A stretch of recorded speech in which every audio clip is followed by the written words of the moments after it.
Let's do it, Billy. Let's go. Let's go. Red versus blue.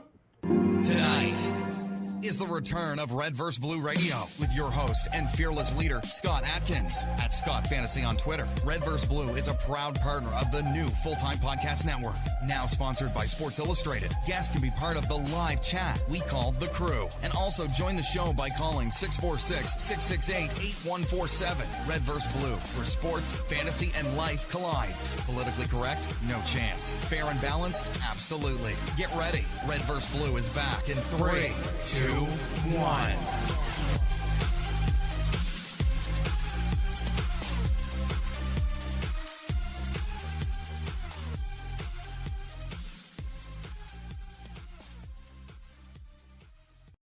Friday Night Football, wherever you may be. Thanks for making us part of your night. I'm Scott Atkins, Team Legacy in the world of high-stakes fantasy football. And I'm usually joined by the Big Blue co-host from Brandenburg, Kentucky, Michael Trent. But tonight it's a special grind time edition of Red versus Blue, joined by Billy Muzio, baby. What's going on, Billy? What's up, everybody? How's it going? This is pretty I'm on trippy. the clock. This is trippy. You're on the clock. This draft is already flying. Typically, we see a little differences in Red versus Blue, but it's Chalk City. It's Jonathan Taylor, Justin Jefferson, Cooper Kupp, and Christian McCaffrey. And who you going? I took Austin Eckler. You know who I am. He was my running back 2 last year. He's my running back 3 this year. So I kept it on brand. Took Austin Eckler here and considered a couple of receivers, but I wanted to start off my first Player Profiler Championship of the year with my running back, and so here it is, Austin Eckler, the first pick of the year for me. Very, very cool. This is the Player Profiler Championship. Very honored to have these guys as partners in the annual online championship and the Red versus Blue draft. This is a great lineup. It's a great lineup every year of some of the best high-stakes players in the world. So I'm going to run down this lineup real quick, and then we'll break down this first round. Number 1 hole is Who Cares? Anthony Rominger. Number 2, Square Hammer, Ashraf Ibrahim.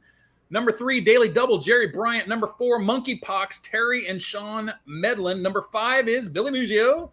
Number 6, Skull Crusher, Greg Koch, last year's champ. Number 7 is Bronco, Ken Brzezowski.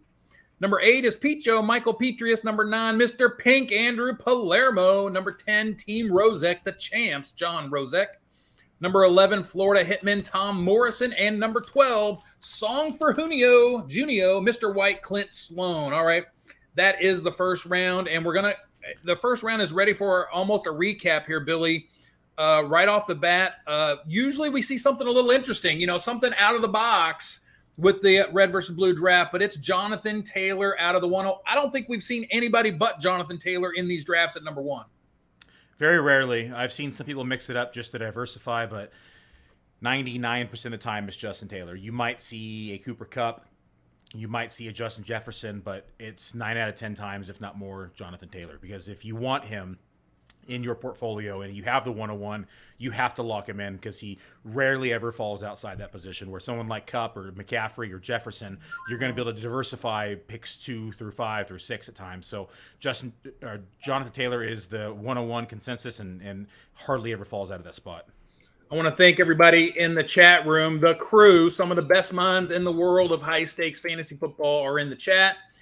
Jonathan Taylor, number 1, Justin Jefferson at 2. With this being the FFWC, you have to start 3 wide receivers and maybe even 2 flex, up to 5 wide receivers on any given week. It doesn't surprise us to see a lot of yellow on the draft boards, Billy. Justin Jefferson, Cooper Kupp, is that kind of those guys interchangeable for you there?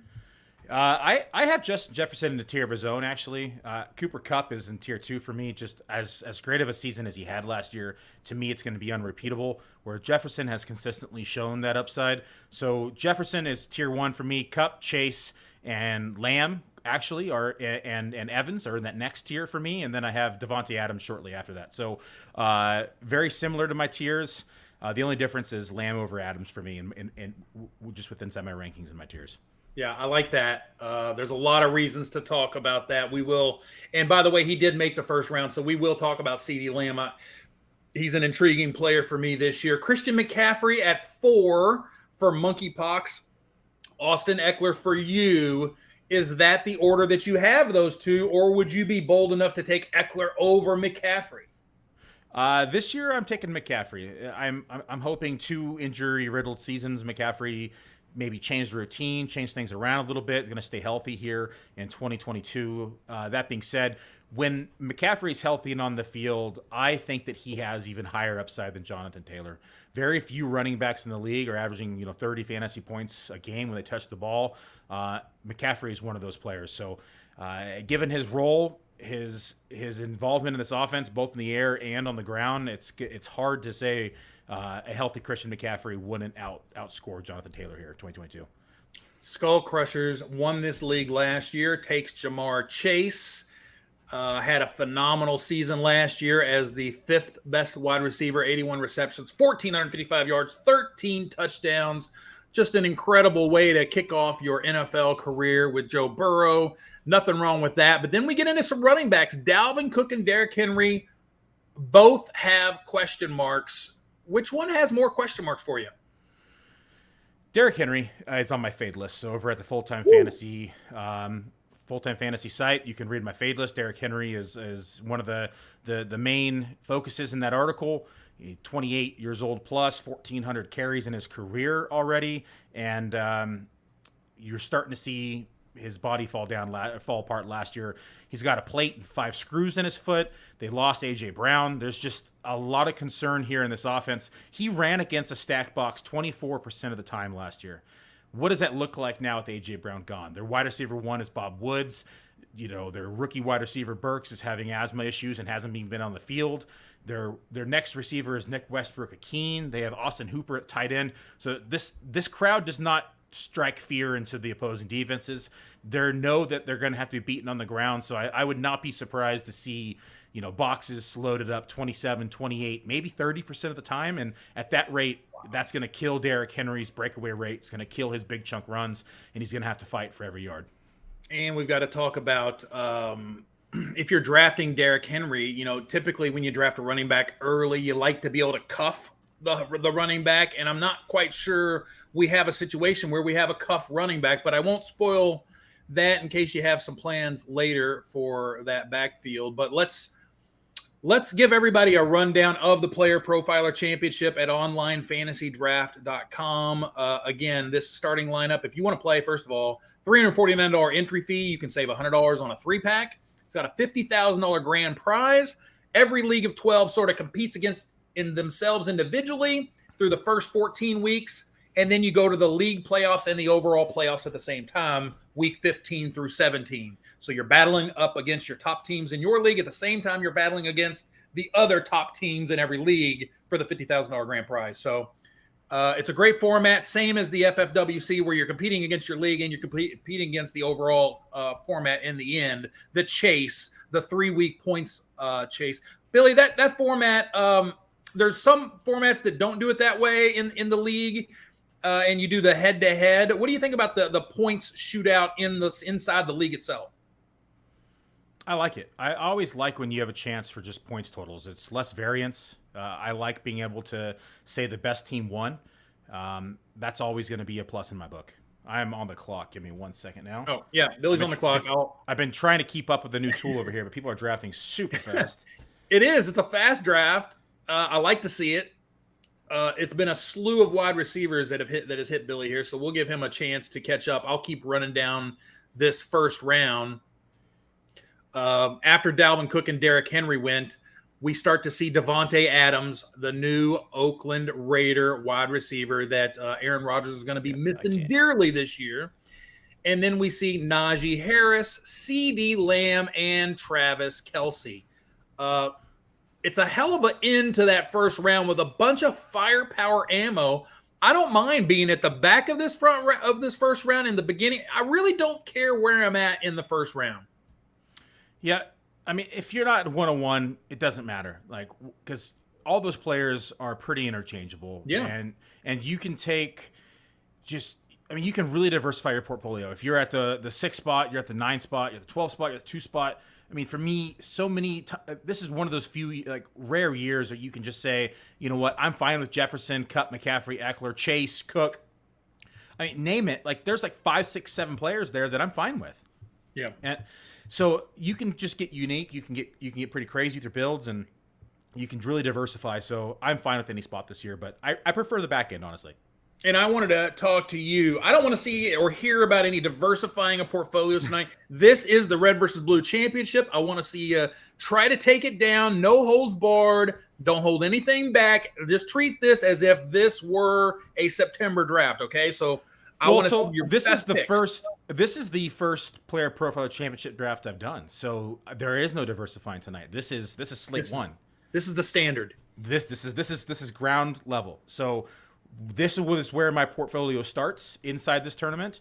And then, it'll start again once we hit the World Championship. So you can't treat, yes, you can look at your portfolio overall across all formats, but it's very important as a drafter to make sure that you're looking at your portfolio by tournament specifically, because if you have maybe 18%, Eckler in this tournament, but you only have 6% Eckler inside the World Championship, you're underweight in Eckler in that World Championship. So you want to make sure that however you're looking at it, you can look at the overall, but make sure you're separating them by tournament type as well.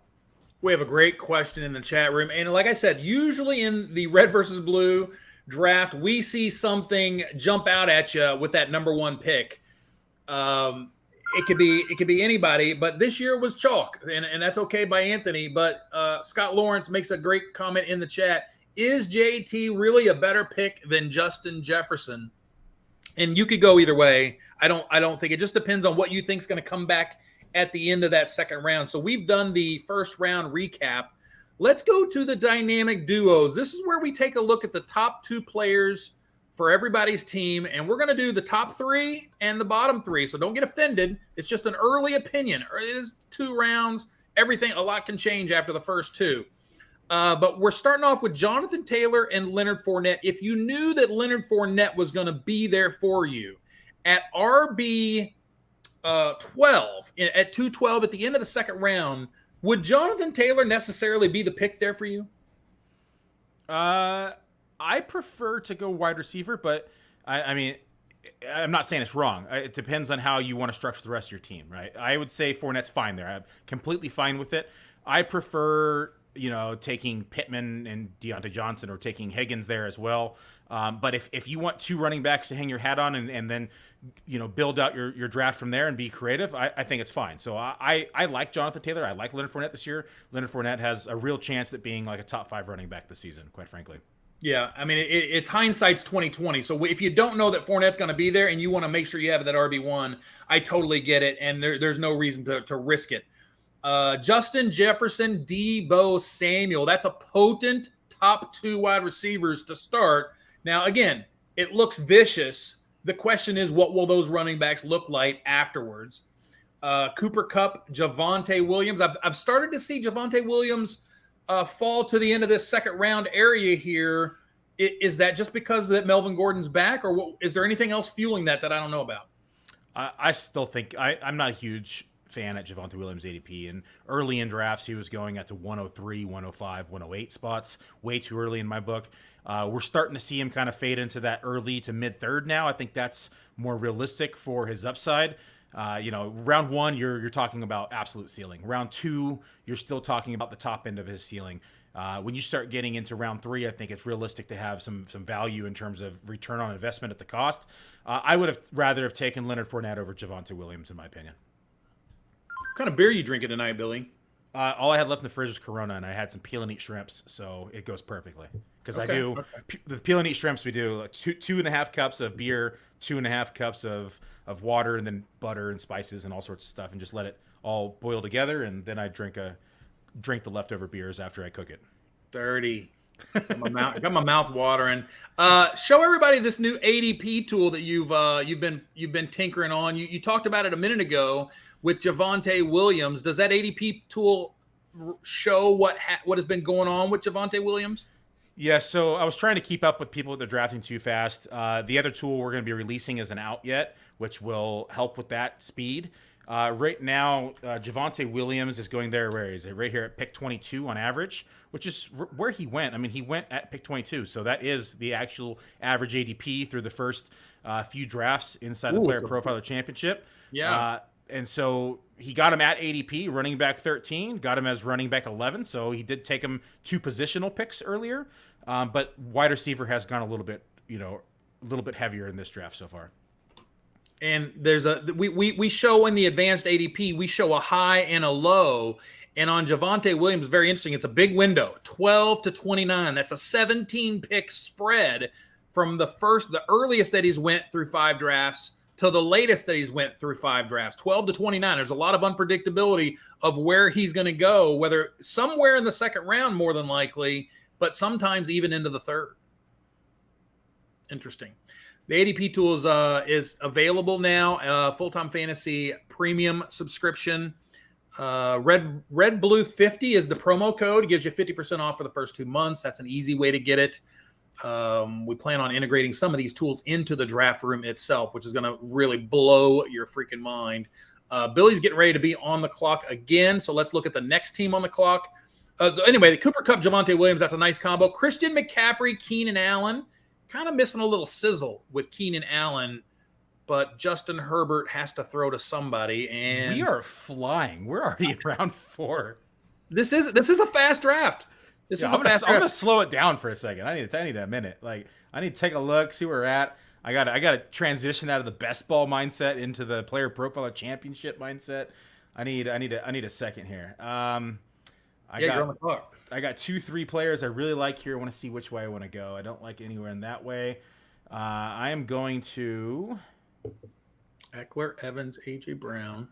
You know what? I'm going to pray for some Geno Smith because I just hope it's not Drew Lock. So it's going to be DK Metcalf as the pick.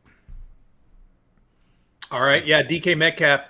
Interesting pick. We will talk about him, but he did fairly well even with Geno Smith. I mean, look, those bigger receivers that you just throw me the ball and I'll catch it. That's the angle there. Gosh darn you, monkeypox, taking my Darnell Mooney. Mooney's going early. We'll talk about that too. Eckler, Evans for Muzio. Nothing wrong with that, especially considering the Godwin injury, the Gronk retirement, Evans slipping. I feel like Evans is one of these players we're going to see continue to creep up this second round. Yeah, I would not be surprised to see him at the 1-2 turn come July, or come September. In my opinion, like I've pushed them up and done it, taken like a Diggs Evans combo, and I know my draft partner Hubbard has done it as well, and so I would not be shocked to see him start going up there earlier. You're partnering with Hubbard this year? Oh yeah, we got we're doing 20 of the World Championships this year over here. We got we're doing the 10K and the 5K over here. We got tons of leagues. We got about 33 together, all said and done, high stakes. Wow. Jamar Chase and Tyreek Hill, a nice potent combination for Skull Crushers. Again, defending champ. We gotta take notice of what he's doing because he did win the league last year. Starting wide receiver heavy. I think there's another premium tool that we have coming out that does show how teams won their leagues last year. And wide receiver was a popular option if you didn't go running back. So, you're getting 2 studs. You're not chasing any position.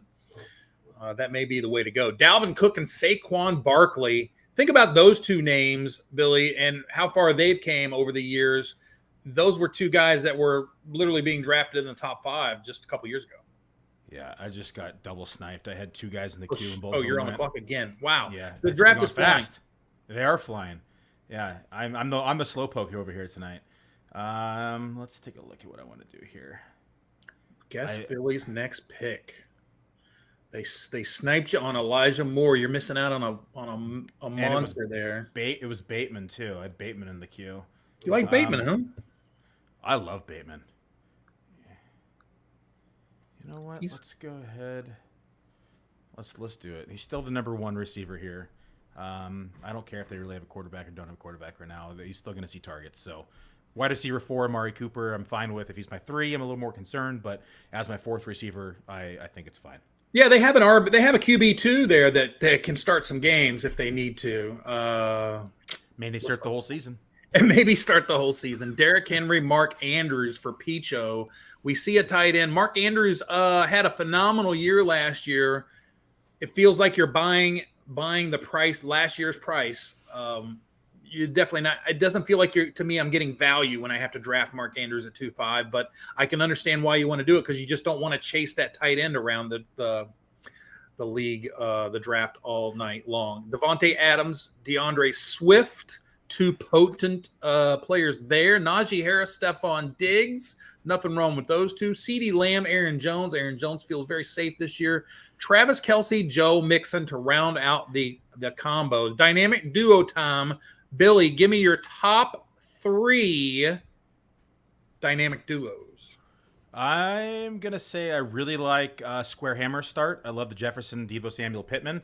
Those are, honestly, he's got 3 of my top 12 receivers right there. So love that start. Is it really fair if I say myself, or should I skip myself? Dynamic duo, Eckler and Mark Evans. That's fine. You can put yourself up there. That's fine. I love Eckler and Mike Evans. I also like the Chase Hill start. Yeah, I do too.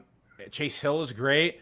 And I really like the Lamb and Aaron Jones start. It's against the grain with ADP. I mean, Aaron Jones is going pick 19. So he did take him about half a round early compared to the first 5 player profiler drafts. And so I like it, though. I mean, Aaron Jones is probably going to have a monster season. So those are probably my favorite starts to begin with. It's really hard not to like Dalvin Cook, Barkley, too. So honestly, I like almost everyone's top 2 picks. It's really hard to mess up your top 2 picks, and I like all these players. Man, I don't know if I could be much higher on Lamb. No more Amari Cooper. No more Cedric Wilson. He's a Dolphin. Michael Gallup's recovering from knee surgery and construction. They have a rookie wide receiver who they drafted. They have James Washington, who was a free agent who was added, so no chemistry. So, I mean, Lamb could see 150, 160 targets. But he has to be able to handle that. He has to handle that pressure of being the guy. There's no more Cooper to pull away another corner. So that is going to be tough. They may be forced to throw it to a kid like Tolbert, like early and often, like right off the bat. He may, I don't want to throw any names out, but that's what we do here at Red versus Blue. Just so get used to it. We are going to throw names out and it's just going to happen. But I like the Lamb. I think if I'm going to go dynamic duo in this draft, I like Jefferson, Deebo. It's up there for me. Yeah. I think getting Leonard Fournette to pair with Jonathan Taylor is just nasty. It is nasty. And then, Devontae Adams and Swift. I think that we might be sleeping on that combo. We have a question here about the ADP tool. Real quick, sorry to interrupt, but we had a question about the ADP tool. So if you are a premium subscriber to Full Time Fantasy, you have access to that ADP tool. It's not linked to the draft room. No. But we do have tools that are coming that will be linked to the draft room. So keep your eyes peeled for those. I tried to keep up, but it was way too hard. So this is just utilized so you can see where players are. It's nice that you can cross people off, because if you're at a home league or just drafting with people, you don't need a cheat sheet. You can utilize this as a cheat sheet even, which is a nice feature. But the tools that are coming out will be linked to the board, and it's going to make your life so much easier. So keep your eyes peeled, but in the meantime, sign up for our premium subscription at Full Time Fantasy, and you can access this ADP tool. Yeah, Glenn, it is on the front page under the members only tab. You can see the advanced ADP. I want to shout out to everybody in the chat room right now: Jose Pena, Scott Lawrence, Glenn Carant, Stats Guru Roy is in there, James Maloney, Anthony Rominger, Kev Wheeler, Abe Prowse, the fantasy football world champion from last year. Kev Wheeler is in the chat room. Brent Hoppy is in the chat room. Scott Eames, welcome to Red versus Blue and Full Time Fantasy. He says, Najee, big year with Trubisky. You better hope so. You've got all those 101 Najee Harrises. I'm just here for the card. He's here for the Brent Hoppy's here for the Justin Herbert card. We are going to give away a Justin Herbert card after the show. We'll do a wheel spin for this bad boy. Nice, fun, graded Herbert rookie. Let's get back to the draft. The fantasy exec is going to be joining us in 20 minutes from NBC Sports Edge. Billy, let's look at the. Let's just start with yours, because you just had to take Miles Sanders there. Talk about Miles Sanders, RB23 in the 6th round. I love Miles Sanders. I missed the early drafts. He was going like round 9, 10. It just made no sense. Wow. I was up to like 40% Miles Sanders ownership in early drafts, and people started wisening up. They they started realizing it was, this might be the year that he finally reaches his potential and is utilized properly in the offense. And you also look at this offense, they got better. They get A.J. Brown. They're going to have more red zone attempts. They're going to be pushing the ball down the field more. They're going to be moving the chains. It gives Miles Sanders more time on the field. They're probably going to have better game scripts. Miles Sanders is going to have more rushing attempts. So I think this is going to be a big year for Miles Sanders, and I continue to say that, but I really do feel like this is the year. Well, it seems like when you're counting on it, or if you use him in DFS, you get Boston Scotted, right? And that's always something. But we do have him ranked right here, RB23. We have him projected for 1,000-yard season and 33 receptions.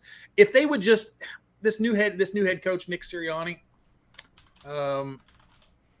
Well, is this second year for him. So there's an opportunity for them to use Miles Sanders, but it almost feels like back in the day with Aaron Jones, where they just didn't unleash him. It scares me a little bit, but with the value, you're getting great value there in the 6th round. I can't believe he's still on the board. I haven't drafted him a lot, but at pick 77, I mean, he's going. I'll select some people who knows who I'm talking about.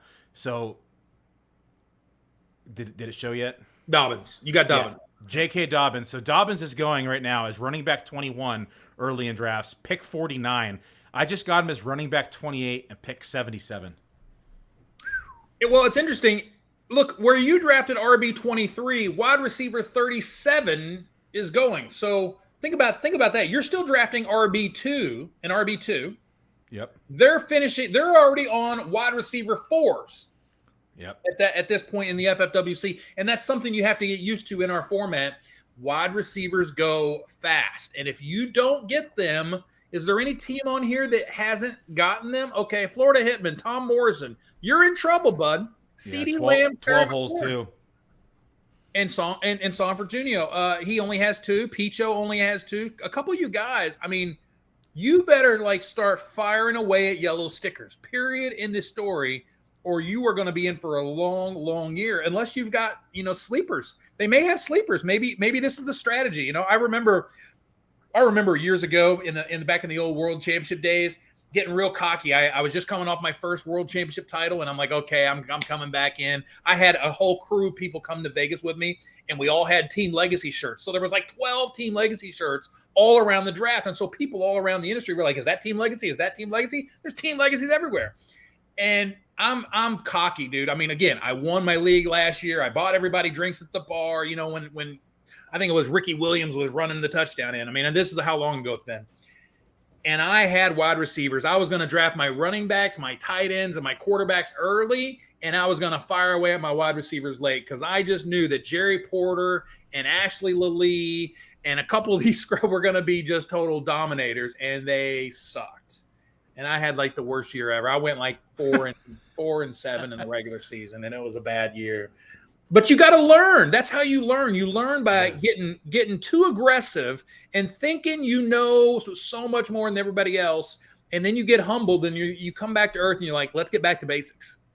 Let's get back to basics and fundamentals, because in this draft you can tell that a lot of people are playing it by the book, because if you go quarterback and tight end early, you are in for it. You're in for a hard draft trying to make up for that value that you've stolen at tight end and quarterback early, while everybody else is loading up on running backs and receivers. Yeah, a good example here is Peach 08 in the 8-hole, right? Suiting that it's 08 too. But, took Andrews early, took Josh Allen early, only has 2 receivers. One of them is going to start the season on the PUP. So realistically, as one receiver right now, I mean, he's going to be chasing that position the rest of the draft. He has to fire. Look, now Lazard, if he could have stole Lazard, it starts to improve the process, because Lazard kind of reminds me of when Jordy Nelson, he's going to be the number 1, really, and then he becomes the number 1 because they throw him the ball. But Lazard is going to get the ball a lot this year, and it's just because, again, if everybody goes to read your vacated targets report that you have over at Fulltime on the front page, if you look at what they lost with Devontae Adams, if they get even 65% of those numbers, he's a wide receiver 3. So this is my favorite statistic on that entire vacated target sheet. All right. Green Bay has 241 vacated targets. That's 42% of their target share that's available. Do you want to guess how many are at wide receiver? 180. 241. 100% of the vacated targets are at wide receiver. 100%. There's not a single vacated target in the running back core. Nope. Not a single vacated target at tight end. They're all at wide receiver. Valdez, Scantling. They lost Scantling too. Yeah, Adams, Scantling. I mean, you name it. I mean, even EQSB. I don't remember. Was he there last year? I can't remember. Yeah, he was. So I mean, everyone's gone. Everybody's gone. Yeah. Randall Cobb, is he still there? I guess he's still there. He's rotting. Yes, he's rotting. Yeah. Even Cobb. Even if you look at Lazard and you say, man, okay, let's say the floor is at 65%. He's a wide receiver 3, and you're getting him this late in the draft. But if he got 80%, let's say he was able to get to 80% of Adams' numbers, that's a 1,110 season. Yeah. I mean, that would be awesome. So there's a lot of opportunity there for Lazard to take advantage of. Of course, they do have some talented rookies that they did go after. And even if you were watching the draft, you were hoping that they would get in on that rookie action, and they got in a little later than we thought. But Christian Watson, there's a lot of excitement about Christian Watson. And if you can get a player like, here I am name dropping, but if you can get a player like that with some excitement, that's the kind of player that will win you the $50,000 at the end of the season, because you have that player. You might not be able to start him at the beginning of the season, but you can start him at the end of the season when he's learned the offense and he's becoming Rodgers' top target. You were on the clock again. I'm ready this time. I got like 6 deep right now. I've been fortunate not to be sniped lately. I'm going to grab another beer. I'll be right back. Go ahead and tell us about Chris Olave. Yeah, so I just was recording with Matt Kelly, the Podfather, yesterday on the Dominator, and we were talking about Chris Olave. And I had been increasing my ownership because we continue to see Michael Thomas concerns, and he's still not, fully back at camp and running, and he's still having that ankle concern. We're talking about a year and a half removed from playing football, and he's still not on the field. So when I see this, I start immediately seeing red flags, right? Alvin Kamara is also now looking at a 6-game suspension is the news. So you start accumulating all of these vacated targets between the offense, not just the wide receiver position. Michael Thomas didn't have targets, but you still have all the low-hanging fruit from the other wide receivers who are no longer there. And you add in Alvin Kamara and Olave, who is having great news out of camp, showing rapport with Winston, has been looking silky smooth, is coming out of routes crisp and sharp. Olave could have a pretty damn good year and be an immediate impact as a rookie wide receiver. The only other receiver they really added was Laundry, and then everyone behind them is just scrubs. So if Michael Thomas injury concerns continue and he is not able to see the field, or maybe he's limited or gets re-injured, or even not, Olave is going to have a pretty big role in this offense. We have Olave slotted in as wide receiver, just projection-wise. Again, you got to think about projections is different than rankings, but we have him projected at 51 catches, 700 yards, and 4.5 touchdowns. I mean, I think that's a very modest projection, and it's one of those projections that, could obviously have a lot of room for upside. Jalen Tolbert just went. Wow, that's early. Michael Thomas, again, a big question mark there. Could easily see a 1,000-yard season. And then Jarvis Landry needed a home. He got a home. And Jameis Winston's going to look at – it felt like Jameis Winston – have you been watching him in any interviews? I mean, it feels like he might even be maturing. I mean, it sounds so weird to say, but it seems like he's been given some better interviews lately. I don't know. Yeah, I'm on the clock again. Jesus, you're on the clock again. Man, this draft is flying. The draft might be over by the time that Corey joins us here in 10 minutes. Yeah, I've been purposely slowing down now. It may be the fastest draft we've seen all year. Yeah, I'm gonna go ahead. You know what? I got 1, 2, Roy. 3. Roy keeps track of these things in the chat room. Roy, our fearless commish facilitator in the draft room. Cheers, Roy. Thanks for everything you do, buddy. He does a great job for everybody, and heart and soul of the FFWC in full time here. I have Dobbins. So it's not really a correlation there, but Lamar Jackson at 101. Wow. Okay. That seems late. Yeah, ninth round. Yeah, let's see where he's going right now with the first 5 drafts. So Lamar is going at pick 80, quarterback 4, and I just got him with 21 picks later than the first 5 drafts. That's a steal. That's a steal. Now there's only 3 other guys that could have taken him from you because the other 4 of those guys had him. But yeah, there's a good chance that one of those 3 would take a player like Lamar with his upside. And now looking at the board, you say somebody like who took Burrow in round 4. Like to me, that's early, right? And so, do you think he looks now at the board and says, "Man, Prescott just went pick 99, Lamar Jackson just went pick 101. If I'm him, I regret that pick." Yeah, you still have quite a few quarterbacks out there, right? There, the Jalen Hurts, Kyler Murray, Aaron Rodgers, Matt Stafford, Russell Wilson, Tom Brady, on and on and on. I mean, you can get to Derek Carr and Kirk Cousins, guys that you could probably plug in on any given week and get 300 yards from. So It's one thing about this format that is different than the Superflex Bowl. The Superflex Bowl makes QB2s important and draftable. In this format, they're just not really draftable. They'll be on the waiver wire all year, and so I'm totally fine if you want to fade quarterback altogether until late in the draft. Let's look at the Running Back Rodeo Award, Billy. The Running Back Rodeo Award goes to somebody who 0 RB'd or faded their RB2. Somebody who said, you know what? I don't need running backs in this stinking league. I just need my yellow stickers. So we've got a couple candidates here. I want to run them by you. Yeah, run the McCaffrey at team 4 doesn't have another running back until James Cook at pick 76.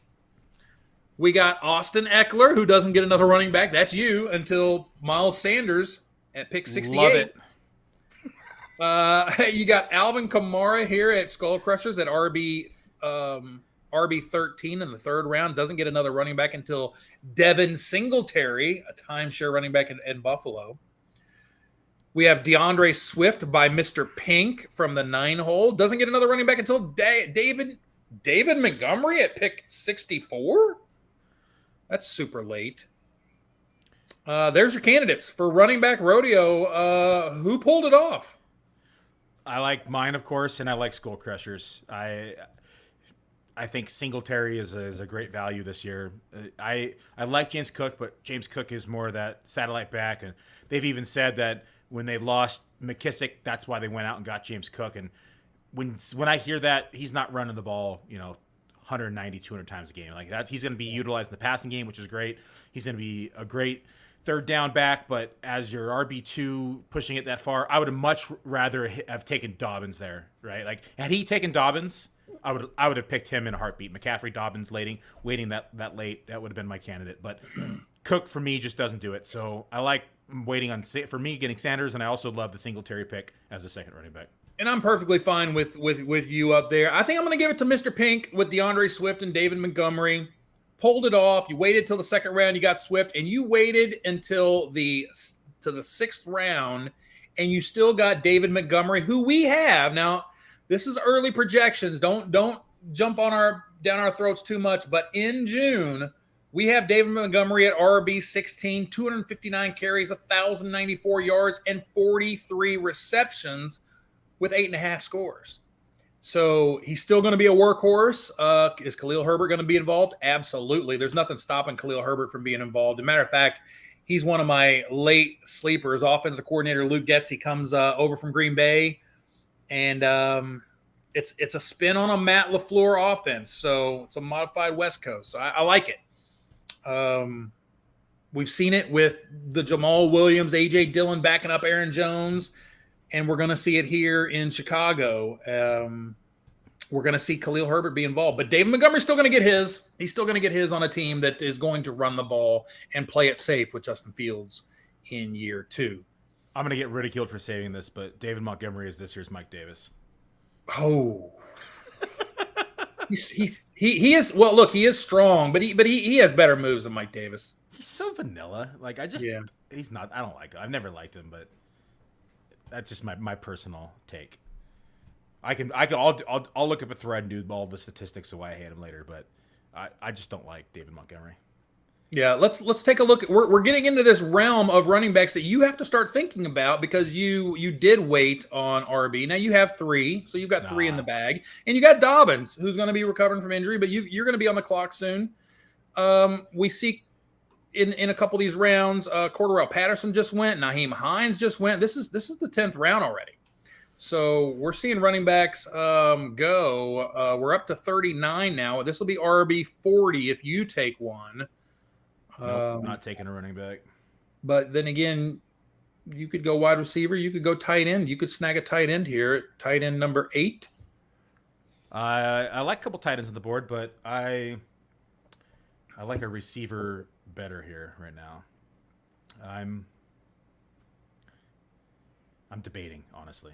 That's all right. That's all right. Look, there's a couple of running backs that I want to talk about. One of them that went, again, it's a value. When you're seeing Travis Etienne go in the 4th round at RB 17, I think this is a value. He was a 2021 first rounder. We were pretty excited to watch him play last year. We didn't get to. Liz Frank foot injury derailed him for all the year, and now James Robinson is out with a torn Achilles that he suffered late in 2021. I don't think you'll see James Robinson this year. I know people are saying, "Oh, you can recover," but you're not gonna. I don't think you're gonna see James Robinson this year. And I would be amazed to see James Robinson this year. I was amazed to see Cam Akers last year, quite frankly. Right. So I know. Maybe they have a new blueprint to help them get back faster, but in the time that I've always seen Achilles injury, it's usually a 2-year injury. Like you look back at Foreman was the most recent example of the running back, not counting Akers. And, it took him 2 years to come back from that injury.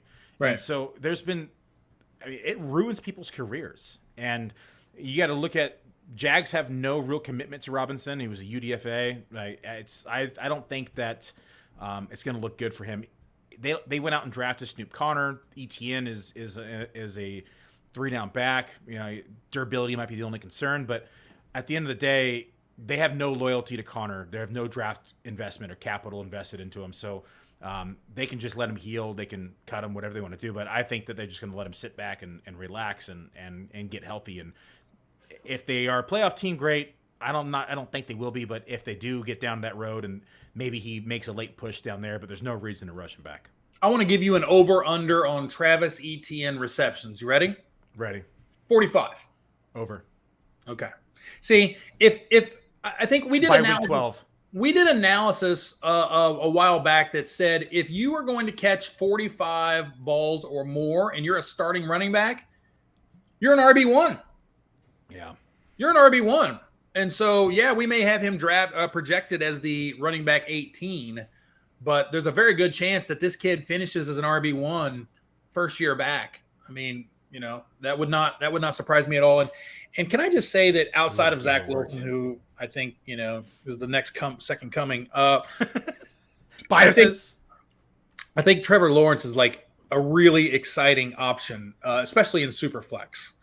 If you want a QB2 in Superflex, again, in this format, you may not see QB2s, a lot of them go, because they'll be available. But this is a quarterback-friendly system with Doug Peterson. We saw what he did with Carson Wentz in his sophomore season. And we only saw two games of multiple touchdowns. Only 2 games of multiple touchdowns for Trevor Lawrence. So if you could characterize it as bad, it was bad pretty much all year. Right. So the projections that Jody and I have done, it's a combination of projections. We have 55 targets, 45 receptions. If it was my own projections, I'm going to say it's more like 68 to 70 targets and like 55-ish receptions. So I think ETN could have a monster year, and there's no reason why he shouldn't be going in round 2. Like the early discount we were seeing in round 5, round 4 draft days are over. ETN season has arrived. Yeah, I think it's exciting. Trevor Lawrence, he's got better receivers now, better receiving cast, and they paid a lot of money to Christian Kirk. Who drafted Christian Kirk tonight? Where do you see him at? Where is he? He went pick 57, wide receiver 32, 5.9 overall. Okay. Yeah. So look, you're getting him as your wide receiver 4. I think you got to be happy about that. I mean, a wide receiver 4 is where he bought. I mean, look at that. That's a problem for Picho. Picho, I love you, man, but you got Godwin here, who again is coming back from injury. Amon-Ra St. Brown. How did he do here? What else did he get? Kadarius Toney Jarvis Landry, and Mecole Hardman. You know what? Those names, it has a lot of potential. He cleaned up a little bit. He did. He cleaned up. I'm concerned here for Skull Crushers. He took, Joe Burrow in round 4, came back around, took Tom Brady in round 10. If I'm taking Joe Burrow, I'm not taking a second quarterback. What's the need to take 2 top 10 quarterbacks in this draft? 2 top 9. He took QB2 and QB9 overall. Well, you're trying to win the whole thing, and I guess injuries do occur. But if you have an injury to Burrow, Jamar Chase is hurting, and so is Tyler Boyd. Welcome to the show, Corey. How are you? I'm doing well. How's everybody doing? Doing well. Fantasy exec from NBC Sports Edge, my man. You know this high stakes realm well.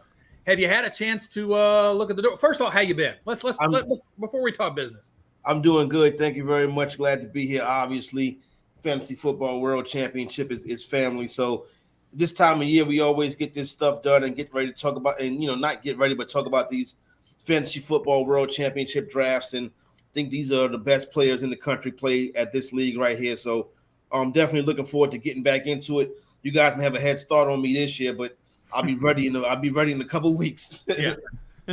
You always hop in these draft rooms. Let's start with your Dallas Cowboys. We've got a lot of players to talk about. I want to start with one that probably hits close to home, Ezekiel Elliott. He's been your guy for year after year, and look, he's still Zeke Elliott, right? I mean, why are we seeing him just not getting a lot of love in fantasy circles? Because I think you look at what happened last season. You know what I mean? That first round draft stock disappointment last season didn't really bring back that value. Didn't look like the same player going down the stretch last year.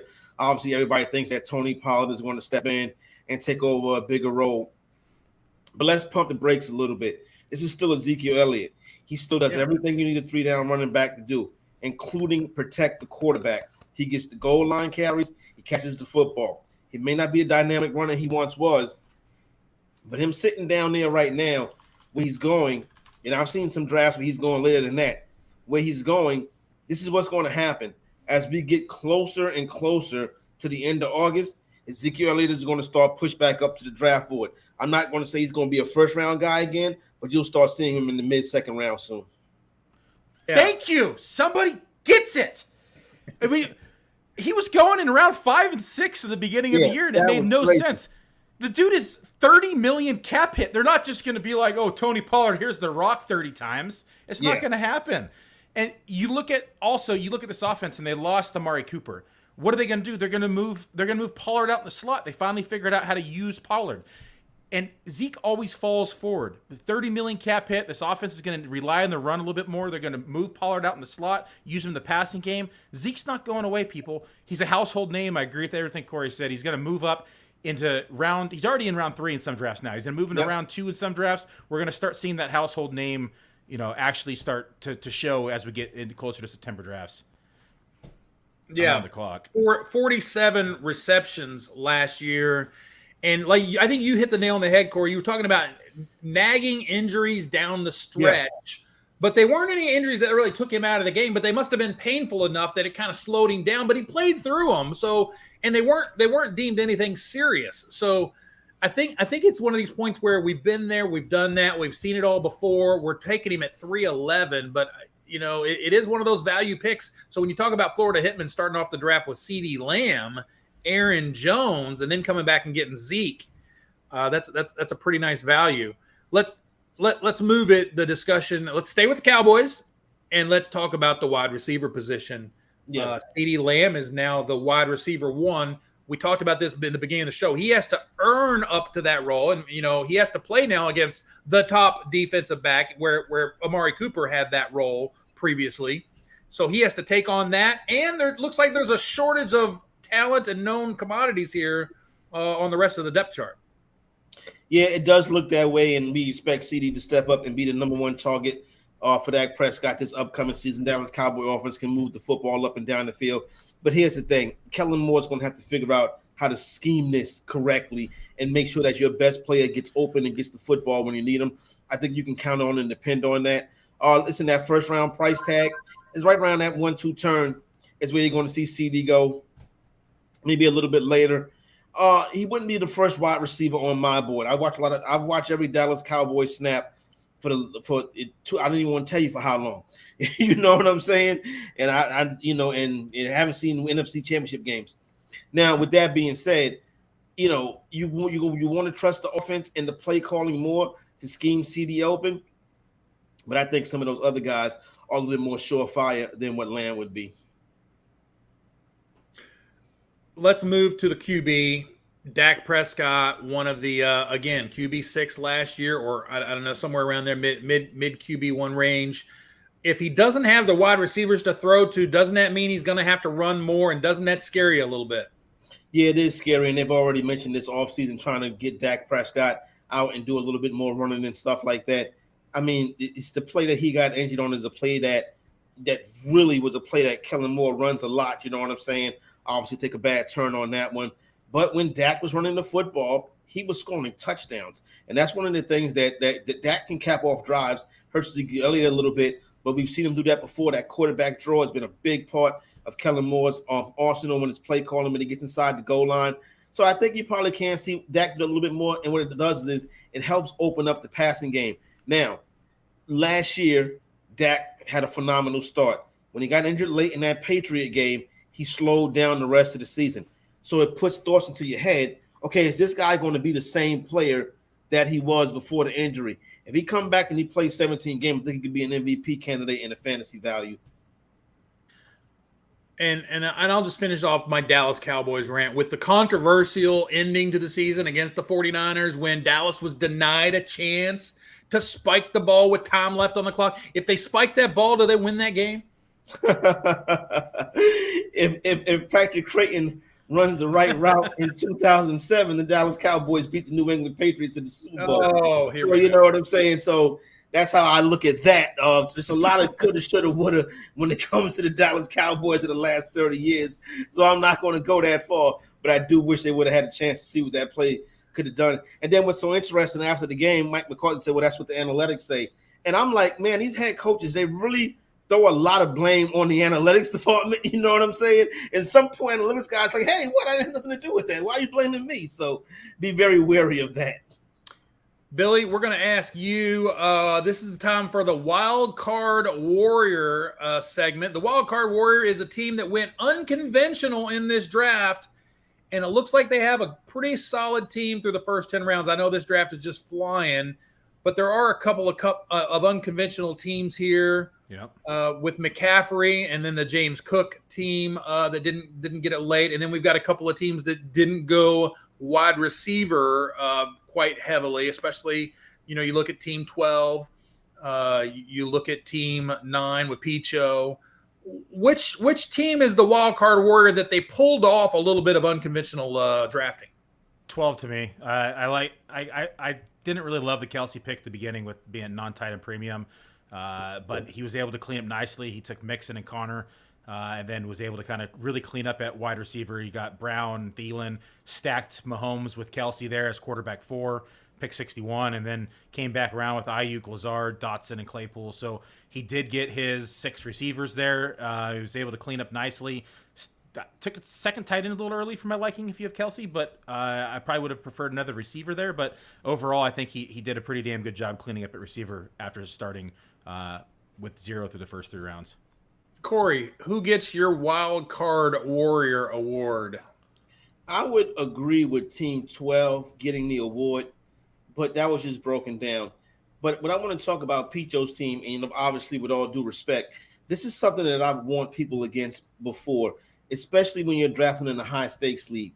When you take a quarterback and a tight end in the first 4 rounds, that really can throw the balance of your team off. Now, listen, it's great to have Josh Allen and Mark Andrews to go along with Derrick Henry and Nick Chubb, but look at those wide receivers. Now we need somebody in this group to hit. And you're talking about Tony, who stayed injured last year, Godwin coming into the season injured, a quarterback catching passes from Jared Goff. So, listen, I understand a little bit different style of drafting. If the wide receivers hit, it's going to be a very good team. But I would always worry about drafting quarterback and tight end in that first 5 rounds. I think you can kind of put yourself in a little bit of a pickle. Yeah, there may be wide receivers are pretty much drying up. We're through 77 of them right now.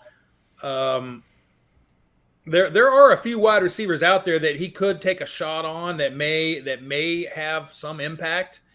I was just going to say Alec Pierce for the Colts, 6'3", coming in, and Matt Ryan needs somebody to throw to. He's got Michael Pittman. He needs something else. We already Jonathan Taylor. That's who he's going to throw to. Yeah, there you go. Jalen Colbert's already gone. We talked about what he could bring.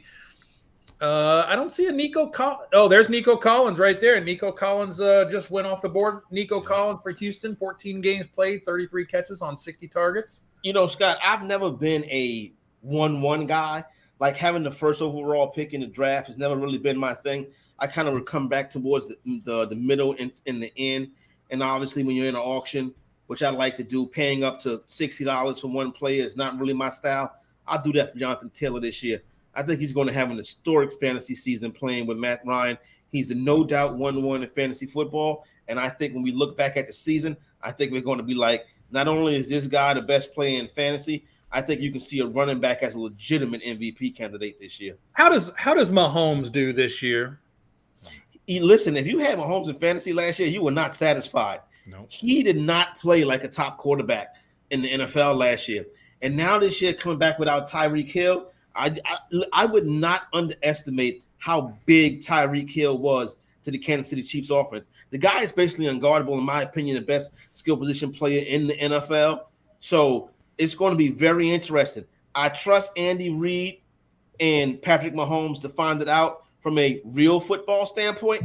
From a fantasy football standpoint, I think I need a value to put Pat Mahomes on my team. And something else we were talking about prior to Corey coming on was the vacated targets that are available in Kansas City. 345 vacated targets, the most inside the NFL league. 54% of their target share is available. 76% of those targets are all at the wide receiver position. 265 available targets at the wide receiver position. We saw this offense struggle last year. A lot of teams, you were using cover 2 shell on them. It was frustrating them. They had to dink and donk their way down the field, which is unlike the Patrick Mahomes and the Chiefs style of offense. You add in all these new weapons, MVS and Juju and the rookies they have on the team now, and it's going to take time for these players to all click, to gain that chemistry, to get that rhythm and get that timing down. I would not be surprised to see Patrick Mahomes struggle in the beginning of the season again. 100%. Let's shift the conversation, and we could talk about Juju. Let's talk about strategy here, though, and team construction. It's so important in the FFWC, and it often goes underlooked. Stats Guru says vast majority of top 10 world championship and online championship teams drafted in the back half last season. That's interesting. Let's talk about this tight end position here at the FFWC. We don't do anything like 1.5 points per reception. You can flex 2 of them, so you could actually start 3 tight ends if you needed to. Corey, if you don't take one of the tight ends early, and typically I don't think you do, with Travis Kelce, Mark Andrews, Kyle Pitts, when do you take that shot on a tight end, and how do you know when it's the right time? You want to find value in that position, and you know when it's the right time by being in tune with the draft board and by knowing where these tight ends go, and then knowing when one pops up as a value. That's kind of how I do it. So I'm kind of in that, I guess I'm in that Ertz, Hockenson, Goddard type area. Hunter Henry, and I trust me, Hunter Henry, he was hit or miss. You know what I'm saying? Last season. So I'm kind of in that area. I'm always going to try to find a value. But like, say, for example, a guy like a Waller or a Kittle drops around below where they need to be, where they normally would be, I would take them at that point. So it's all about finding the value on the board. I remember when I hit the dominator in this league, I believe I had I started 2 tight ends. One of them was Travis Kelce. Can't remember who the other one was right now. It skips my mind. But I had 2 tight ends in my starting lineup. And that played out pretty well that year. Billy, with the average draft position tool, I'm trying to plug them in. I know that Rob Gronkowski was being drafted, and now he's retired. Yep. But it looks like Albert O was the tight end 15 that he hasn't been drafted in this draft yet. So tight end 15, pick 147 on average, and he is sitting on the waiver still. So he's still in the free agent list. Yeah. So everybody else, Gesicki, Commit, all those guys have been have been drafted. Komet goes, let's see, 143 on average right now, 147 Alberto. So we're in that range. I would not be surprised to see Alberto kind of get sniped in the next or taken off the board in the next or a 12 picks. healthy Irv Smith, right? I mean, Yeah. Yeah, see, I'm willing to push though tight in this format. You have people who will draft 2 or 3, and then as they get down closer to the shootout, you always find value inside the free agents.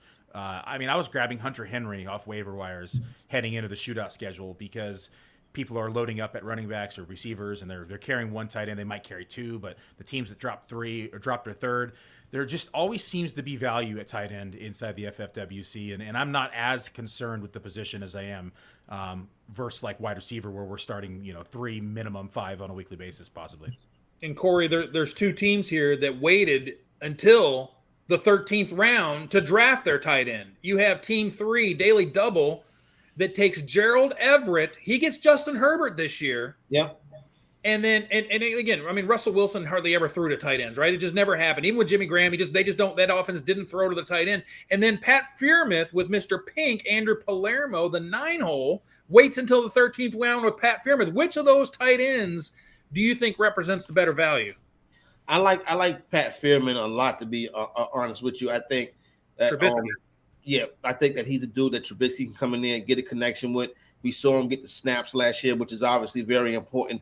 And when you look at the roster construction of this team, so many catches and touchdowns with guys like Adam Williams, Sutton, and Kirk, who I think gets off to a good start this season. Swift and Montgomery coming out the backfield hunt. This is a pretty good team right here. So I think you took a good value on tight end. So I like the way that team 9 is shaking up. And they just took James Washington too. Washington, here's the thing with Washington. I've always liked Washington's talent, but I'm wary of a wide receiver who didn't hit in Pittsburgh, because all the wide receivers that came through Pittsburgh, for the most part, they hit. And being that he hasn't hit yet makes me think it's probably something with him. Maybe a change of scenario is good for him, but I'd be wary of him, because I think that if he was going to be the player we thought he was going to be, it would have happened already, because they know how to develop wide receivers in Pittsburgh. Yeah, I like the Cole Kmet play there, Billy. Late in this in the draft, you talk about check downs and design calls for him. That's what everybody's hearing. This is a tight end friendly system that's been installed. And then I even like Austin Hooper, who hasn't been, I don't think he's even been drafted yet. But again, your vacated targets report on the Titans, doesn't it like big shining lights when it comes to Austin Hooper? Yeah, Tennessee Titans had the second most vacated targets, 336. 64% of their target share is available. Out of those, 63 alone at the tight end position, or 18.75% of the vacated targets. So, and you have to think right now, rookie they drafted, Traylon Burks, is having some problems, can't even get on the field. Bob Woods is recovering from an ACL injury. The next receiver they have on the field is Nick Westbrook-Akeen. The big dog himself is coming off an injury and, ran the ball 1,400 times in his career. Probably going to see stacked boxes. So at that point, it's going to open up lanes in the passing game. And Austin Hooper, people forget, was a top 5 tight end when he was with Matt Ryan. So I'm going to chop up his 2 seasons with the Browns as dysfunction to the organization. And Austin Hooper is my most owned tight end and actually most owned player across my first 100 drafts here at FFWC. And it's I think it's You've about done 100 40%. drafts already? Yes, sir. That's good. I used to have like that many drafts done by this time of year too. You know what I'm saying? So that's how you really, I think that's been a key to being successful, is really knowing that draft board and doing a lot of drafts. You know what I'm saying? So exactly. Shout out to you.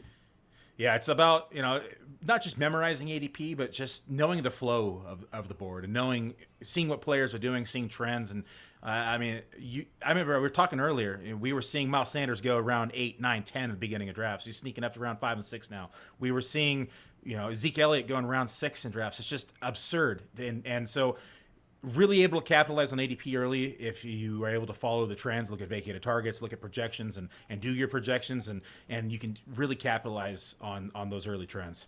Hey, real quick, can I tell you that, I'm a big Traylon Burks guy. I think he's dynamite.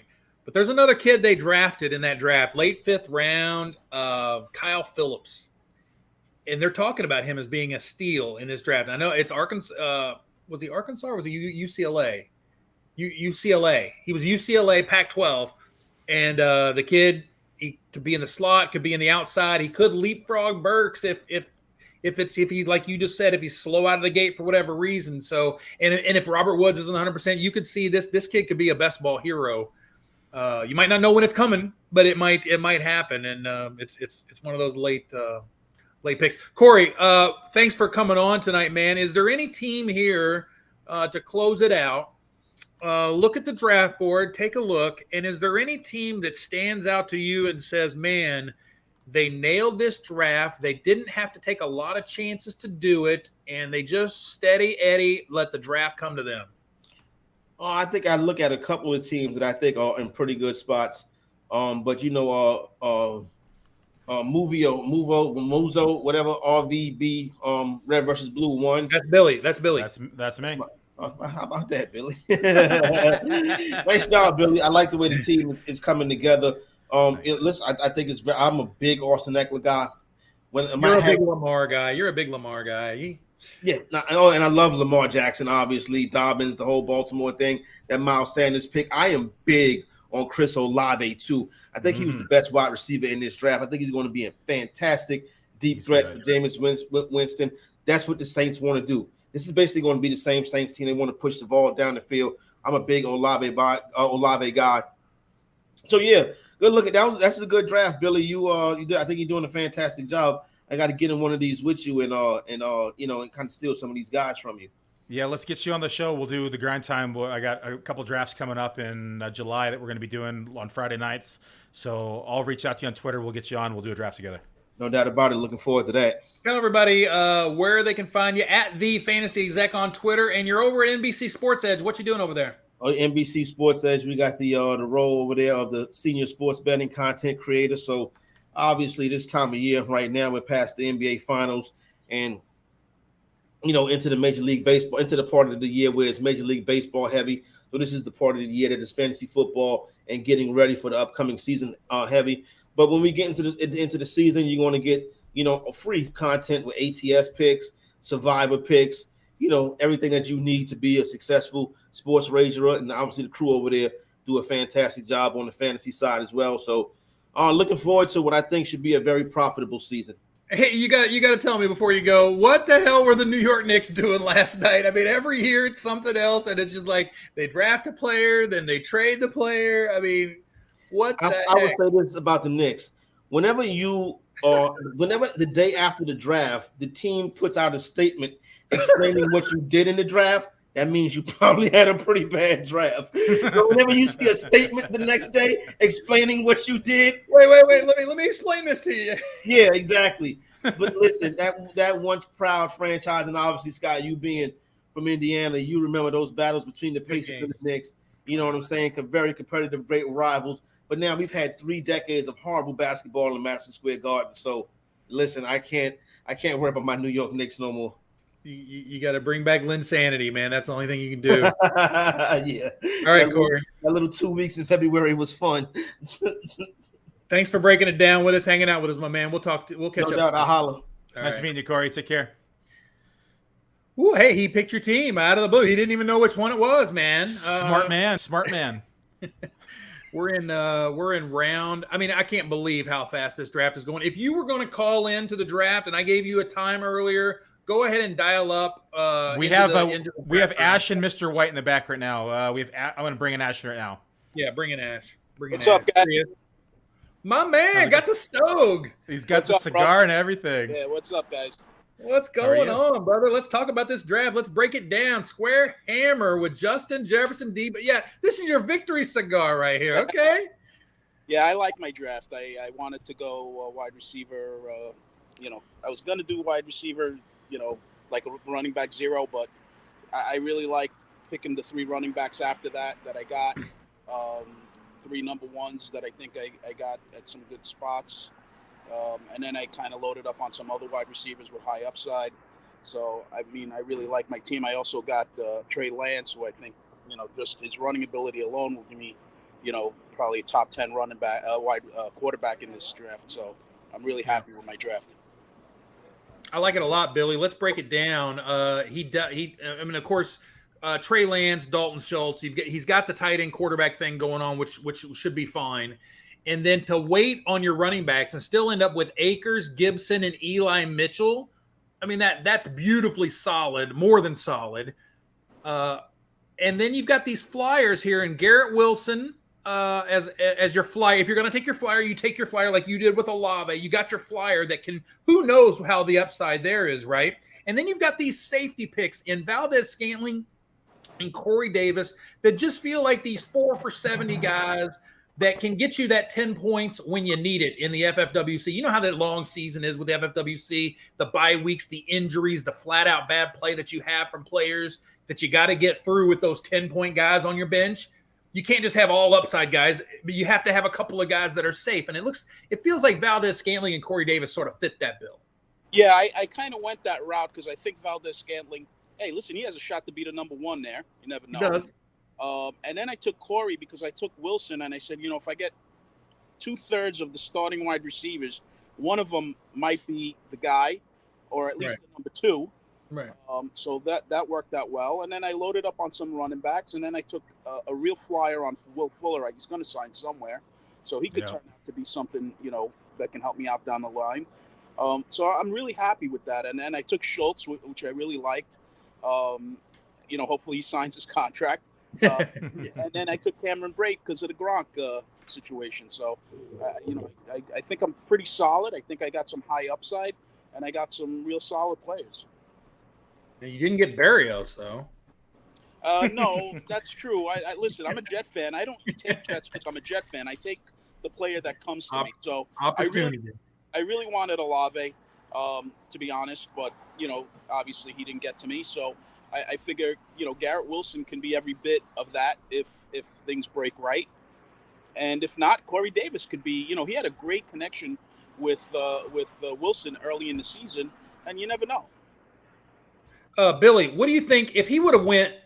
I know he went Garrett Wilson, but what if he would have went Sky Moore there and went back with Marquez Valdez-Scantling? Does that give you a nice shot at Pat Mahomes there and just try to make one? Is 1 + 1 = 2, or is it?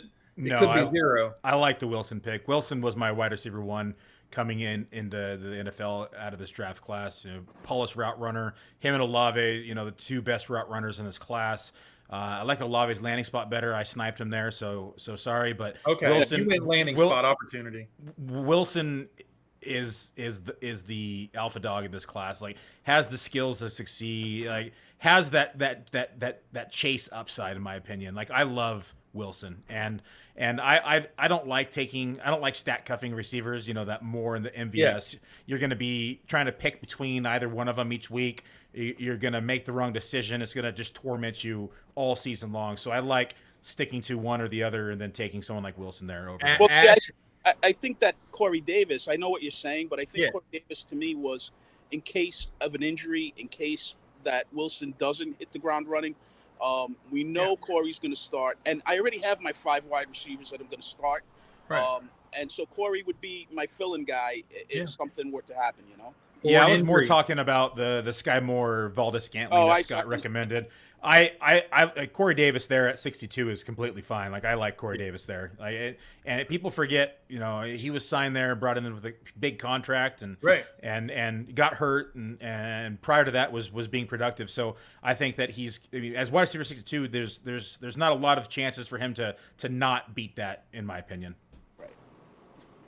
Yeah, I mean, I'm looking at your team too. I mean, listen, this is a loaded group of guys, so nobody's gonna fumble majorly. So you got to do the best you can, and obviously I was sniped a couple of times, just like I'm sure I sniped somebody else. But you have to have that plan going in that hey, I got my solid 6, better than solid 6 starters the first 6 picks or 7 picks with Schultz. So I'm really happy. And then after round 7, a lot of these guys are just flyers, and you just got to hope to hit on them. So that's the way I look at it. Be honest. Were you hoping for Breece Hall at in the 4th there, or were you okay with either? Of course. Here's the thing. Look, I love Breece Hall. I think he's going to be very good, but I think Akers has more carries in him this year, just because of the split backfield the Jets are going to have, especially early in the season. I was really hoping. what I would have liked to take Breece Hall and come back around with Akers, if that would have been possible. But obviously that didn't work out for me. So yeah, if Breece Hall was there, I probably would have taken him and then hoped that Akers comes back around. Yeah, you got a pick coming up here, Yeah. Ash. I think you are on the clock. I am on the clock. You got Cameron Brate too, late tight end too. Which, by the way, the rankings and the ADP haven't had a chance to kind of catch up and adjust to Brate being there, and so I think it's sort of a victim of the software and of all the tools that everybody's using. You almost got to forcibly put Brate up into the rankings a little bit because, I mean, Gronk's gone. So yeah, Gronk had 89 so targets last year too. So you look at this offense and say, even if he steps into 80% of that, he's in for a significant workload. That's going to put him, around that Gesicki, Kmet, Albert O range, in my opinion. And I've never heard of Cade Otton or Co Cleft. I have no idea who those guys are, and they're on the roster as tight ends for the Bucs. So Cade Otton's pretty good. Is he? Yeah. Interesting. He's You've given me somebody to Google tonight. Cade Otton. Yeah, Cade Otton's pretty good. I think I'll take the Niners. Yeah, and I just came back around and I took Justin Fields. I took another upside quarterback. I should have probably taken middle of the road quarterback, but I figured two upside guys, and then I'll play the waiver wire if they don't work out. Good stuff, man. How did you do in this league last year? You were in all the Red versus Blues last year, weren't you? Two out of the three. I had some injury issues early on. Obviously, again, we do these early, so I took Michael Thomas, and of course, he was a complete bust for me. I took him in like the 4th round, I think, in one league, or the 5th round, or something like that. I was always like in the middle of the pack, but the injuries got to me. I stayed in the hunt, but just couldn't. 2 years ago I did well, but last year I didn't do too well. Yeah, 2020 you were the runner-up. You were the runner-up in 2020. How are you liking the updates, Ash? They look great, man. I mean, listen, you guys do a great job with this, so I definitely like the one of the things I like the best is on the draft board where it shows how many players each team took and each, Yes. So I like that a lot. It definitely gives you a quick, access to information. I mean, really, you need to be honest, you need 4 computers going at once to try to really get everything straight. But I mean, you guys do as good a job as anybody out there. I'm in other leagues and other, company leagues that, just 1 or 2 teams here or there because I like to diversify. But by far, I every year I'm in 20 leagues with you guys. So you're doing something right because I'm always putting my money up, It's a family. Yeah. And I tell you, you bring up something where you got 4 screens. I'm always trying to figure out how to incorporate strength of schedule into my draft plan, right? Like it almost seems to always fall by the wayside, Billy. But if the championship weeks, 15 to 17, when you use that tool and you see something like Breece Hall, the number 1 running back schedule, Travis Etienne, the number 2 running back schedule, and then the Chargers and the Falcons and the Eagles have the most difficult running back schedule. It almost, if I've got a draft strategy in mind, those things sort of sink into my brain a little bit more than anything. Yeah, I just pulled it up for everyone to see. This is the strength of schedule tool over at Full Time Fantasy. You can pull it up. You can organize it by position, team, and take a look here. So this is exactly what he's talking about right here for the running backs. Yeah, one thing that's throwing me off this year, that's driving me crazy, how teams are going to have a bye week during our playoffs. No. 6 teams are going to have a bye week in week 14. No, that's going to be all week. Oh, that's going to be what is that? That's all play. Oh, that's an all. Oh, so we're starting the playoffs in week 15? Yeah. Oh, okay. Yeah, when they added an extra week, we added the extra week to the regular season. Why did I think they had an off? Oh, okay. It's like the FFPC. They have their. I think it's in their playoffs. Oh, I knew somebody had it. I was like, man, this is gonna wreak havoc with my team. Wreak havoc, absolutely wreak havoc, because the guys that get you here, and now you don't have them in the money week. It's brutal. Yeah, I mean, that's tough. But I mean, obviously, that's the NFL doing. You just got to stay in the top 6, my man. You got to stay in the top 6 and get you it done. Yeah, listen, that's good to know. I'm glad you pointed that out to me because totally had a brain fart on that one. But yeah, you guys do a great job. Like I said, the Discord chat is awesome. We definitely know a lot of the guys. Made some real good friends. I see Dave all the time in Florida when I go down there to play poker. Dave Mora, who's one of the major players on the site. Yeah. It's definitely great. I've known you, Scott, for a long time. We met years and years ago. So definitely you guys are doing great work, and I'll continue to play in this league as long as I have money to do so. And still in the travel industry, you made it through the COVID stuff. Well, right? we had to close our brick and mortar. COVID really destroyed that, but we're still doing home based. Good. And listen, I'm retired. 26 years as a cop, and the travel industry is just kind of like a fun thing now because like I said, the brick and mortar closed, but trying to I want to move out to Florida. I'm tired of New York. It's cold weather, and kind of live in. Damn housing values, jeez. Yeah, it's crazy. I really wanted to start shopping during COVID, but it was just too difficult. Every nook and cranny down there, man. It's just it's unbelievable. Like you can't even touch anything down there right now. So I'm hoping, hey, the interest rates are going up. I know the housing market's starting to slow down now. So maybe things will settle in and, be able to get something decent down there without having to, once I sell my house in New York, I'll have it, no problem. But, my wife's like, oh, why don't we keep both? And, it's, you got to make her happy, right? Happy wife. That's right. You got it, man. All right. It's good to check in with you. We got one more guest coming on. So we'll check in. I know you'll be on RVB too. So yes, brother. Thank you so much, guys. Nice man. Good luck. And, we'll definitely talk again. See you, buddy. We have Mr. White in the back. Mr. White, I'm going to bring you on. All right. Mr. White, the 12 hole. There he is. I can't hear him. I think you're muted. We got you on. You got to unmute. How we doing, gentlemen? There he is. Good to see you, Interesting. man. So you guys, I'm curious because there was a lot of trash talk. I picked Kelsey. I went with Connor, which was very painful to go, but I couldn't go Diggs at that point. But then you said I corrected myself. I picked a bunch of wide receivers. So I'm curious. What do you think?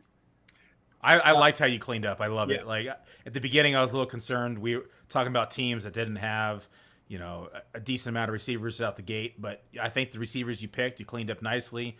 You got 6 solid receivers to fill in on a weekly basis.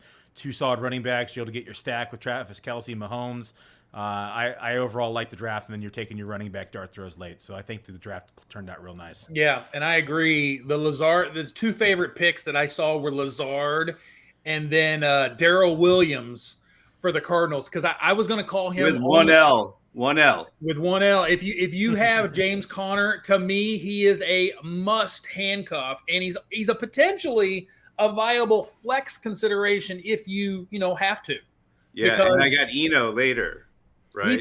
He finished with 11.5 points per game through 17 games last year, touched the ball more than 10 times in 8 outings. So, and that's for the Chiefs. And so you think about that, you're like, okay, he's coming into a situation, for a must cuff. And so I thought that was a brilliant pick, or at least a nice fall in your lap kind of pick. Yeah, nobody's going to investment at that point unless you have him, unless you have Connor, right? Right. Connor was painful to pick at that point, but I was like, Diggs, I'm not picking Diggs. And I'm not going to reach for Tyreek at that point.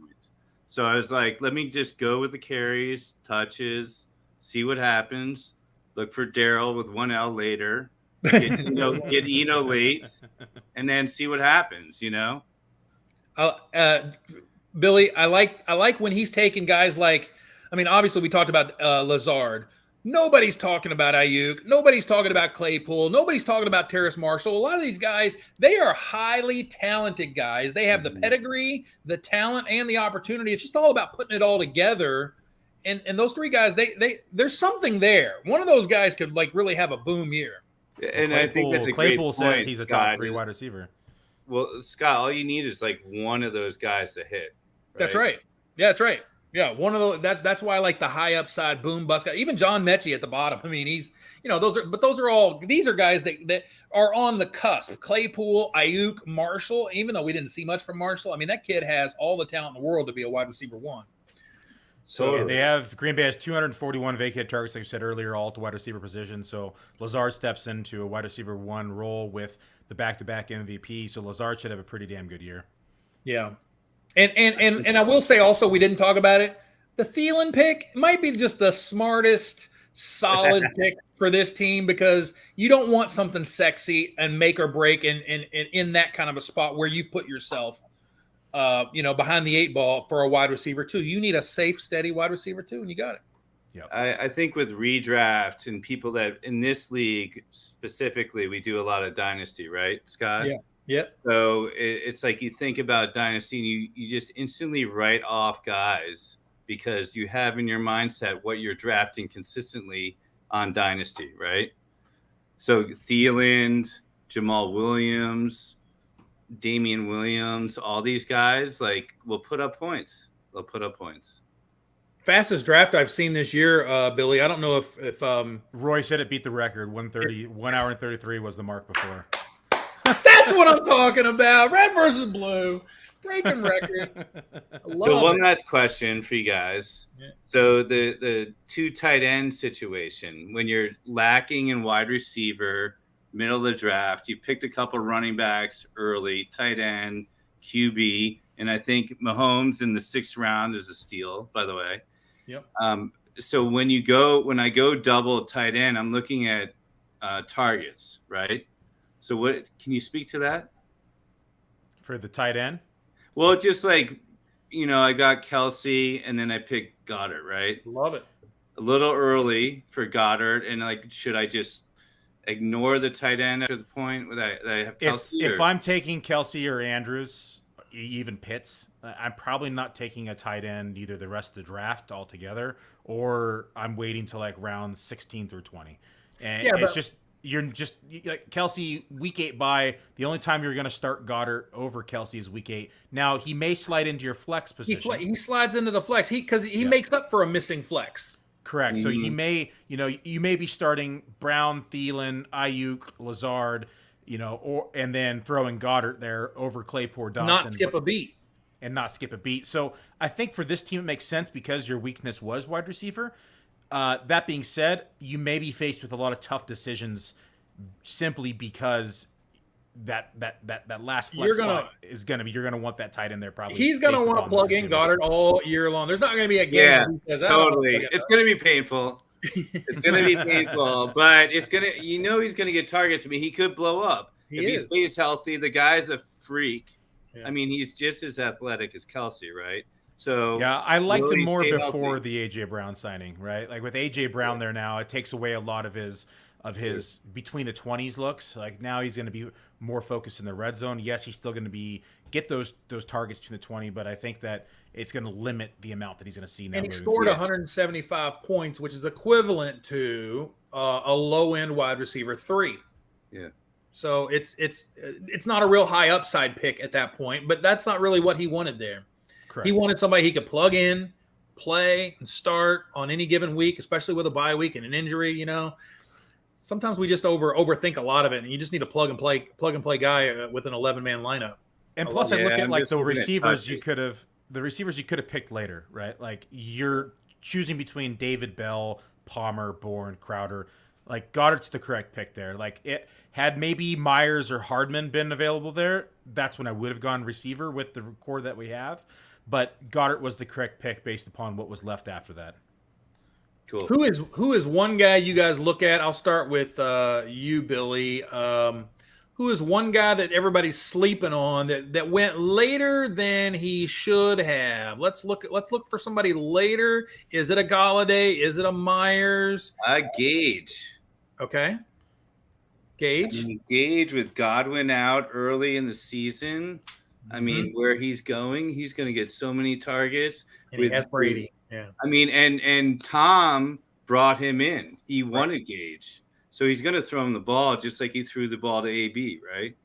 So that's he's going to probably average 10 looks Has his ADP settled in, Billy? Do we know where he is? It's Where did he climbing. belong? Yeah, he was going around that Olave. Like even just a couple days ago, he was going around Lazard Dotson, that 8-9 turn. He's already slid up 2-3 rounds. Yeah. In the early drafts, he was going in rounds like 10, 11.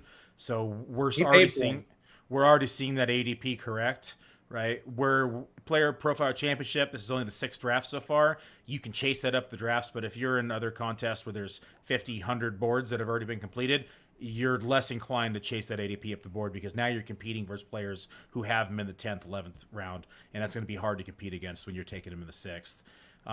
For me, I'm gonna keep going back to the same well, and it's Austin Hooper, tight end 21 off the board. I mean, all the vacated targets that are there, the receivers that are having issues with, Bob Woods coming off injury. We have Burks who has asthma who can't even be on the field. Nick Westbrook-Akeen is the next receiver in line.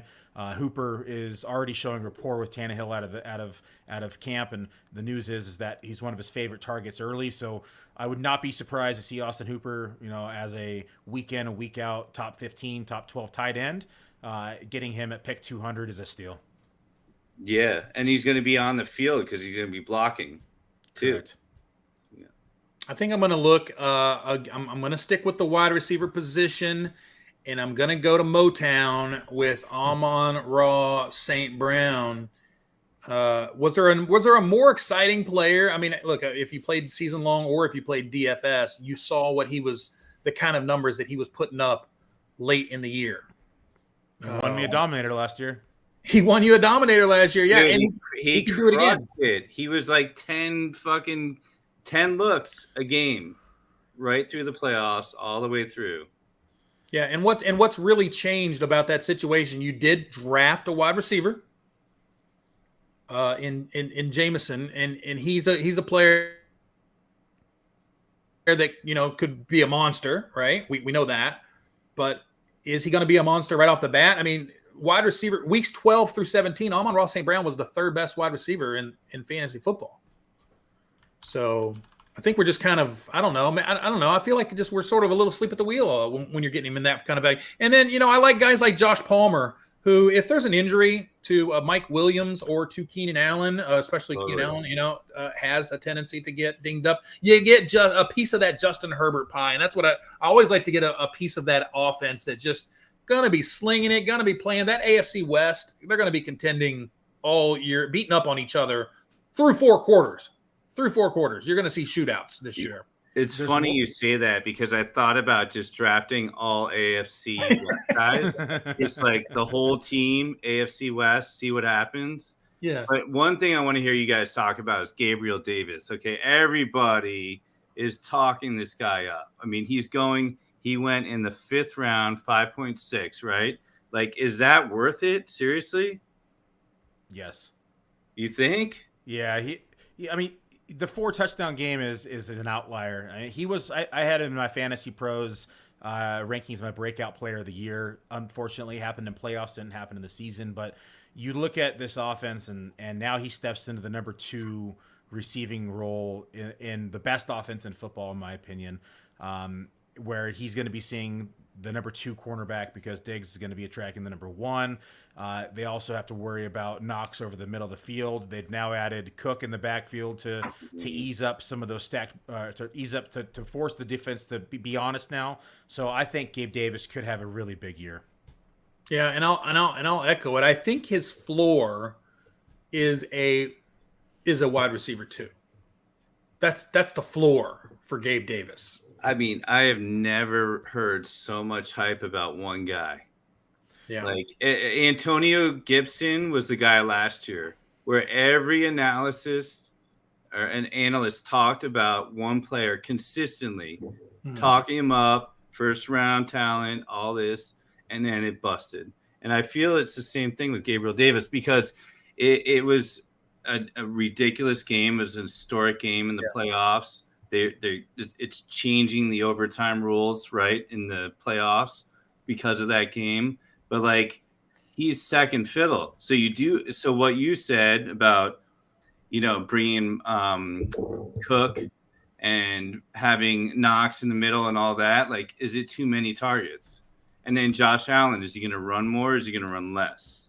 Now, it's not as many targets because you look at like the amount of targets that Knox had, and Knox finished as a tight end 1, but he was going games for like 2 out of 3. He was catching 2 out of 3 targets. 2 of them were touchdowns.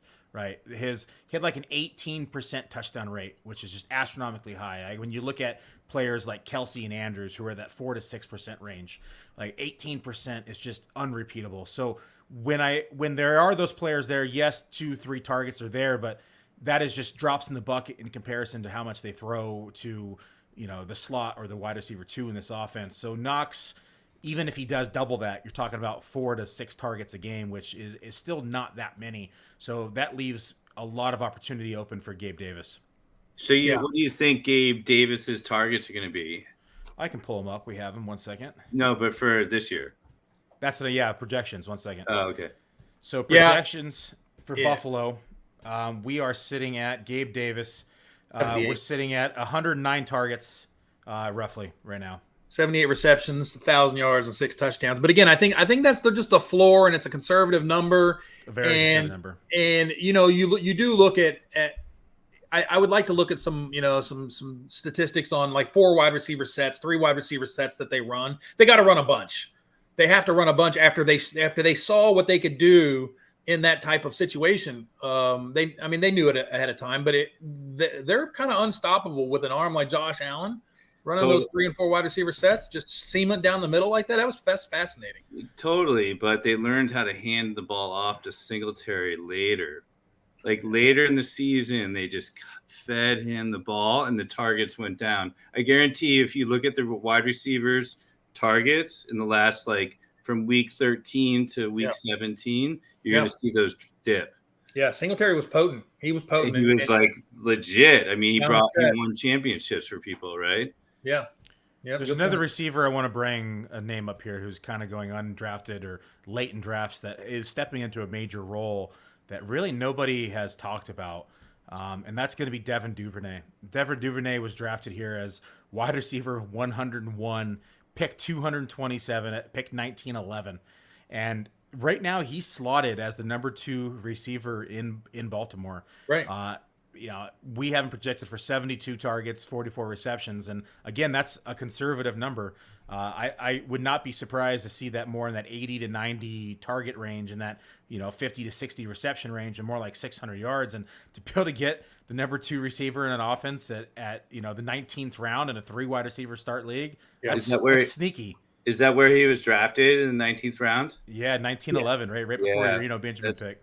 I've been picking him up in a lot of best balls. Like it's a run first offense, but he can easily replace. He could be that deep ball threat that Marquise Brown was. Well, they drafted all those tight ends, so that makes you a little bit weary. Are they going to make it like a Lamar thing and like make like 12 guys on the line, all that shit? Like what's going to happen? But Duvernay, like if Bateman doesn't produce, Duvernay is there. He's the only guy, right? You got to run Lamar less. You have to run progressively less if you want him to survive in this league. I think so, but when he rushed for whatever, how many yards, 1,300 yards or whatever, that was the closest they came to winning a Super Bowl. I mean, if you look at it, so maybe they go back to that. Who knows? But the reason he got injured, and I get it. And the other thing is they drafted tight ends. So what happens there? Right. Good stuff, Clint. Man, I appreciate you coming on and. You got just as good a shot as anybody is taking this sucker down. So hopefully you can make one of the grind time drafts or another red versus blue. Yeah, thanks guys. All right, have a good night. I like the turn, Billy. I like the turn. I like being at 12 because you just don't have to worry. You take your picks and you don't have to worry about who's going to be back here. The 10 hole is interesting because you can kind of play the 11 and 12 for whatever they need. So you can be like, oh, okay, they need wide receivers. I'm going to grab my wide receiver because I know they're going to hammer them away, and then I'll still have the running back. It's kind of a nice spot to be in and play that corner like that. Yeah, and you could see he did that at the at cornerback, and he was able to get Kyler Murray in the 10th round, which is just a steal. Every time he came back around, he knew that they already had their quarterbacks, and he didn't have to worry about it. And so he was able to take him there. Couldn't pass and resist it in round 10. Yeah, Rozek's smart like that. Look, he knew that they needed a wide receiver. he wants a wide receiver and he wants a running back, but he may take 2 wide receivers, but he knows he wants to get a wide receiver now. Doesn't want to wait. Grab DJ Moore, make them come back with their wide receivers, and he still gets Travis Etienne. Yeah, he probably knew he liked Elliott, Connor, maybe even Breece Hall and Etienne all there. Knew he'd get one of those 4 on the way back, and said, you know, I just like DJ Moore as in a tier above these other guys. I'm going to take him here because I know I'm going to get one of these 4 on the way. All right, man. That's it. I'm out of beer. It's been a fun draft. First time ever, Red versus Blue live streamed on YouTube. A lot of fun. Thanks for helping set that up. And Red versus Blue, part of Grind Time. Really, really cool synergy here to bring these 2 worlds together. And it was a lot of fun, man. Good draft. Yeah. Thanks for hosting. It was a pleasure, being your co-host this night. Yeah. Thanks everybody for sticking around and watching. We'll see you next week. Follow the updates on Twitter. Talk soon, everyone.